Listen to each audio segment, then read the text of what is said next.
इन अंगूरों को लगाया था। उन बुद्धिमान लोगों ने जो मुझसे पहले इस व्यवसाय में पीढ़ी दर पीढ़ी रहे हैं। आज मैं इस बाग के लाजवाब अंगूरों का स्वाद दूंगा और मैं हर अंगूर में छिपे सफलता के बीज को निगल जाऊंगा। मेरे अंदर नए जीवन के बीज अंकुरित हो जाएंगे। मैंने जो कैरियर चुना है उसमें सफलता के बहुत अवसर हैं, परंतु इसमें दुख और निराशा भी कम नहीं है। इस राह में इतने लोग असफल हुए हैं कि अगर उन्हें एक के ऊपर एक रखा जाए तो इतना ऊंचा ढेर लग जाएगा कि दुनिया के पिरामिड भी छोटे दिखने लगेंगे। परंतु मैं औरों की तरह असफल नहीं होऊंगा, क्योंकि मेरे हाथों में वो नक्शा है जो मुझे इस तूफानी समुद्र में किनारे तक पहुंचने का रास्ता दिखाएगा। जो कल तक मेरे लिए एक सपना था, वह आज इस नक्शे की मदद से मेरे लिए हकीकत बन जाएगा। अगर मैं संघर्ष करूंगा तो मैं असफल नहीं हो सकता। जिस तरह प्रकृति ने मेरे शरीर में दर्द के लिए कोई जगह नहीं छोड़ी है, उसी तरह प्रकृति ने मेरी जिंदगी में असफलता के लिए भी कोई जगह नहीं छोड़ी है। दर्द की तरह ही असफलता भी मेरे जीवन के लिए बाहरी तत्व है। अतीत में मैंने इसे उसी तरह स्वीकार किया था जिस तरह मैं दर्द को स्वीकार करता था। अब मैं इसे अस्वीकार करता हूँ। अब मैं उस ज्ञान और उन सिद्धांतों के लिए तैयार हूँ जो मुझे अंधेरे से बाहर निकालकर दौलत, प्रतिष्ठा और सुख की रोशनी में ले जाएंगे। मुझे इतना मिलेगा जितना मैंने सपने में भी नहीं सोचा होगा, इतना कि उसके आगे हेस्पेराइट्स के बगीचे के सुनहरे सेब भी कम पड़ जाएंगे। जो हमेशा जिंदा रहने वाला हो उसे समय सब कुछ सिखा देता है, पर मुझे अमरता का वरदान नहीं मिला है। फिर भी अपने सीमित समय में मैं धैर्य की कला का अभ्यास करूंगा, क्योंकि प्रकृति कभी भी जल्दबाजी में कोई काम नहीं करती। वृक्षों का राजा जैतून को बड़ा होने के लिए 100 साल का समय चाहिए, जबकि प्याज का पौधा 9 हफ्तों में ही बूढ़ा हो जाता है। मैंने अपनी जिंदगी प्याज के पौधे की तरह गुजारी है। मैं इससे खुश नहीं हूं।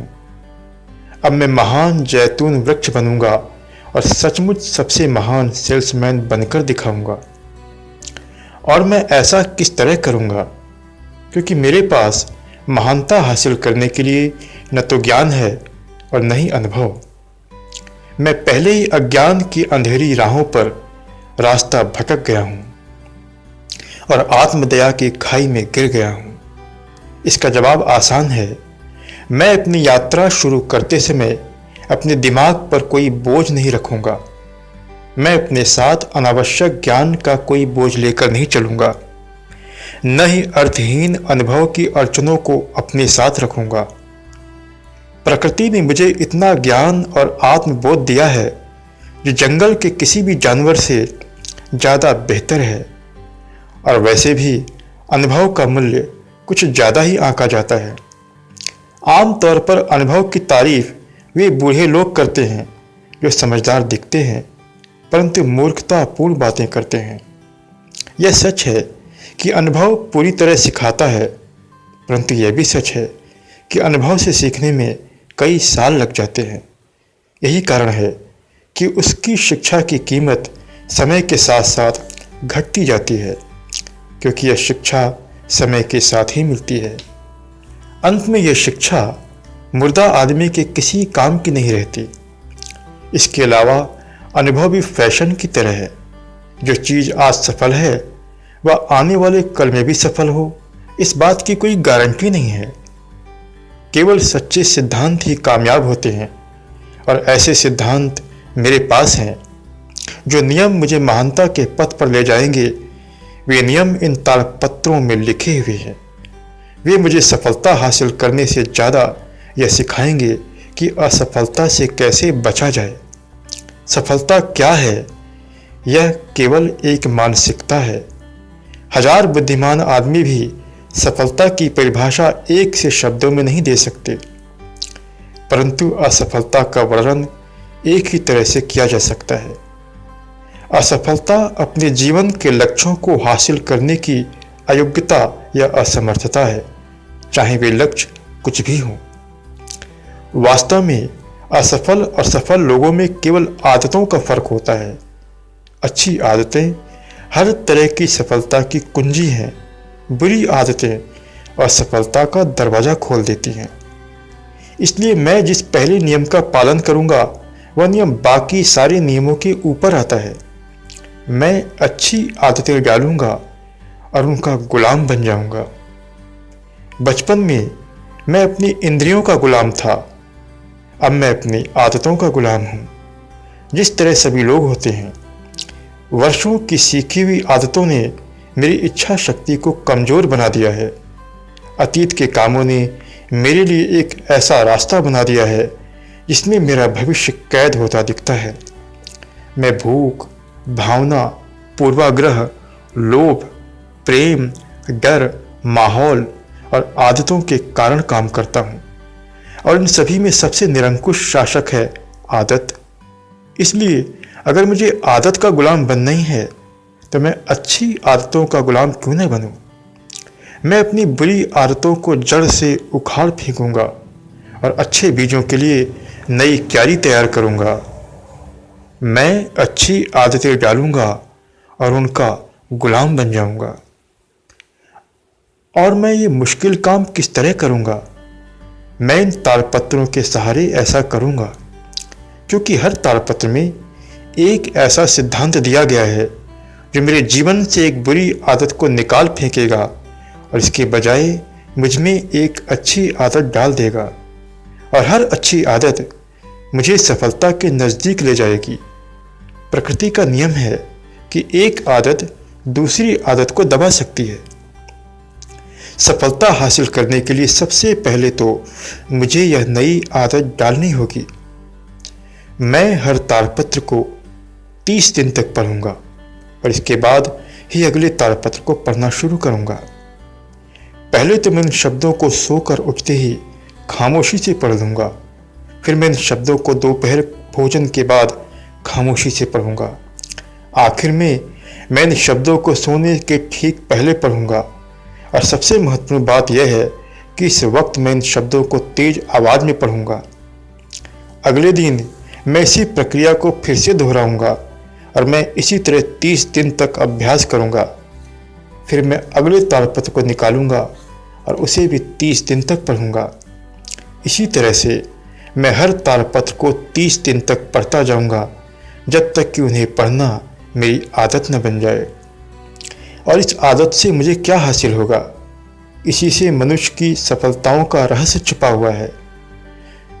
जब मैं रोज इन शब्दों को दोहराऊंगा तो वे जल्दी ही मेरे दिमाग का हिस्सा बन जाएंगे। पर इससे भी महत्वपूर्ण बात यह है कि वे मेरे दिमाग के दूसरे हिस्से में भी समा जाएंगे, जो कभी नहीं सोता, जहाँ से मेरे सपने आते हैं और जो मुझसे उस तरह के काम करवाता है जो मैं बिना सोचे समझे बरबस कर देता हूँ। जब इन ताड़पत्रों के शब्द मेरे रहस्यमय अवचेतन मस्तिष्क में बैठ जाएंगे, तो मैं हर सुबह नए जोश से जागूंगा और जैसा पहले कभी नहीं हुआ। मेरी ऊर्जा बढ़ जाएगी, मेरा उत्साह आसमान छू लेगा और दुनिया को जीतने की मेरी इच्छा दुनिया के हर डर को जीत लेगी।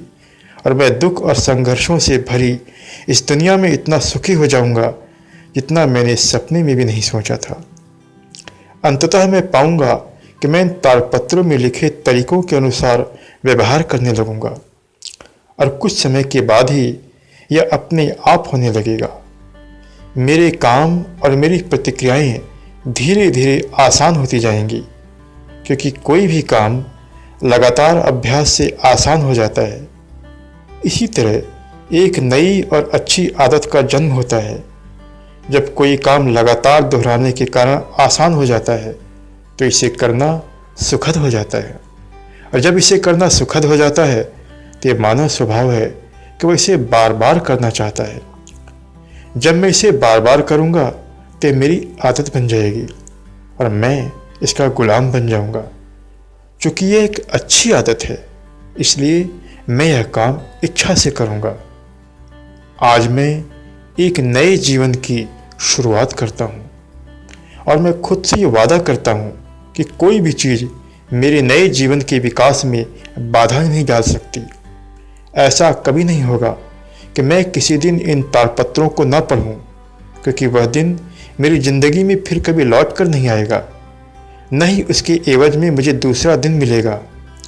मैं इन तालपत्रों को रोज़ पढ़ने की आदत इसलिए नहीं छोड़ूंगा क्योंकि दरअसल इस तरह इस नई आदत को बनाने में जो थोड़ा सा समय खर्च होगा वह भविष्य में हासिल होने वाले सुख और सफलता की बहुत थोड़ी सी कीमत है। जब मैं इन तालपत्रों में लिखे शब्दों को बार बार पढ़ूंगा तो मैं कभी नहीं सोचूंगा कि अगर किसी तालपत्र में कम शब्द हैं या किसी तालपत्र के शब्द साधारण हैं तो इसका संदेश भी हल्का फुल्का होगा। एक गिलास शराब बनाने के लिए हजारों अंगूरों का रस इकट्ठा करना पड़ता है और फिर अंगूर के छिलके और गूदे को चिड़ियों के सामने फेंक दिया जाता है। यही बात सदियों के ज्ञान के अंगूर के बारे में सही है। बहुत कुछ छान कर हवा में उड़ा दिया गया है, केवल शुद्ध सत्य इन शब्दों में छान कर बचाया गया है। मैं इसे उसी तरह पीऊँगा जिस तरह मुझे निर्देश दिया गया है और मैं इसकी एक बूंद भी छलकने नहीं दूंगा और मैं सफलता का बीज निगल जाऊंगा। आज मेरी पुरानी चमड़ी धूल की तरह हो गई है। मैं मनुष्यों में सबसे ऊंचा हो जाऊंगा और वे मुझे पहचान नहीं पाएंगे, क्योंकि आज मैं एक नया इंसान बन गया हूं। अब मेरा नया जीवन शुरू हुआ है। अध्याय 9। दूसरा ताड़पत्र।